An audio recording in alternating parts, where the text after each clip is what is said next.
J'aurais bien voulu avoir une petite vidéo de Véronique Tadjo pour vous ce soir, mais bon, je pense que ce sera pour une autre fois.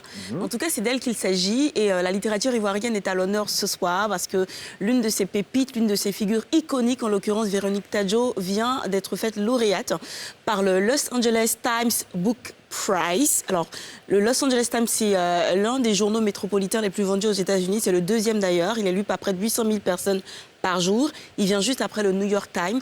Et il a initié depuis 1980 ce prix-là, qui récompense certains écrivains dans une dizaine de catégories. Et elle a remporté le prix dans la catégorie fiction. Véronique Tadjo, en fait, elle est auteure de poèmes, de romans, d'ouvrages pour la jeunesse qu'elle illustre elle-même. Elle est peintre aussi. Elle anime des ateliers. Elle a vécu entre le Kenya et l'Afrique du Sud pendant un moment.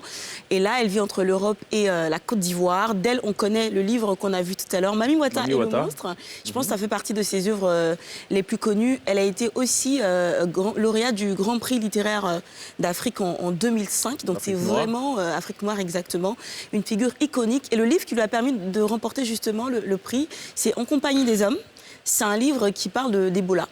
De cette maladie qui a dévasté une partie du Congo, qui a vraiment fait des ravages. Et donc voilà, en gros c'est un petit peu ça. C'était un clin d'œil à Véronique Tadjo pour ce soir. Merci Glisse pour cette glissade et félicitations à Véronique.